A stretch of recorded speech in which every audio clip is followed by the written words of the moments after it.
welcome to another day at the Stark Soil and Water Virtual Fair booth. I am so excited to have you here because I get to share with you the joy of soil painting with me, Sarah, the District's Drainage Specialist.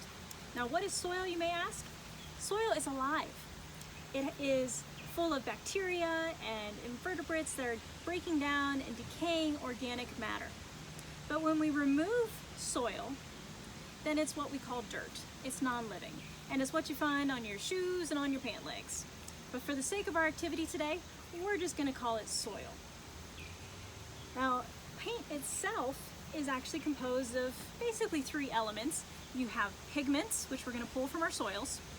It has a carrier, which is water for us today, and it also has a binder or an adhesive, and we're going to be using some glue. And soil painting is really for all ages. It all starts when you first have to collect about a cup of soil. And I'm going to walk you through the process of drying it and grinding it to get the pigment. But in all truth, you can make this your own. You don't have to do every step that I do. Make it your own and be creative. So first, get out in the backyard and find some soil. If you can find multiple ones, you can get different colors for your pigments. So you want to take the soil you collected and lay it out on a piece of parchment paper, and I set mine on top of some old cookie trays that I use for nature activities. And you want to remove any debris like grass or crush the large clumps with a rubber mallet. And then you want to lay it out in the sun to dry for about an hour or two, and this should remove most of the moisture. And you want to put it into a Ziploc bag, because our next step is going to be grinding and pulverizing this soil into fine material that we can use for our pigments, for our paint.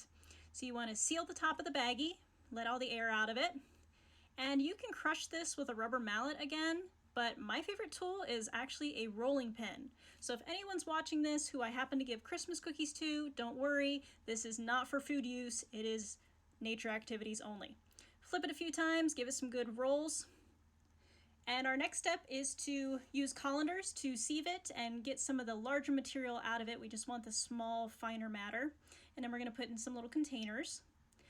I have two different types of colanders. I happen to like this metal one. I just got it from a dollar store. So you put your soil in it, and then you're going to give it a few shakes, and you'll notice the larger material stays on the colander and the smaller comes out.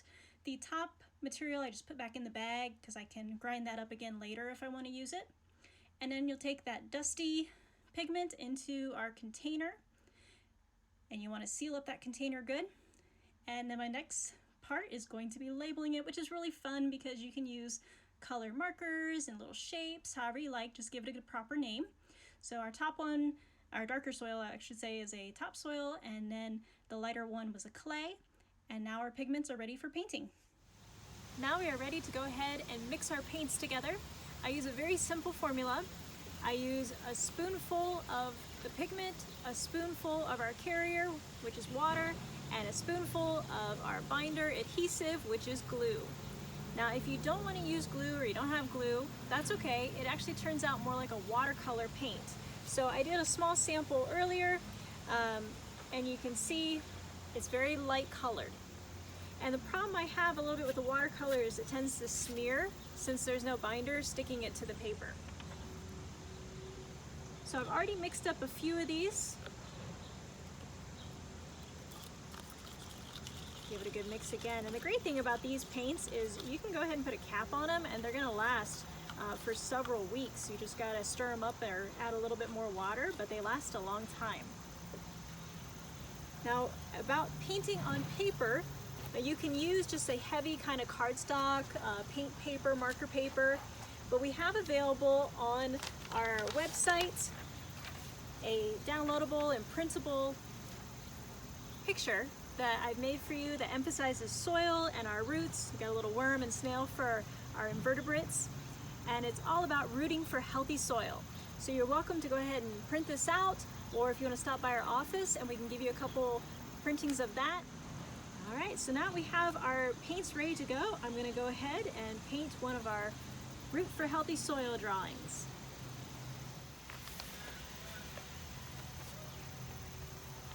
It looks like a blue ribbon winner to me. Thank you for stopping by our table. Hope you have fun doing some soil painting at your own home. and paint lots of happy little trees.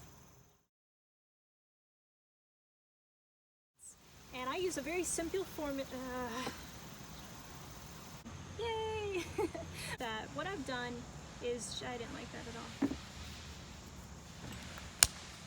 Exactly what it is. Take two. Take two.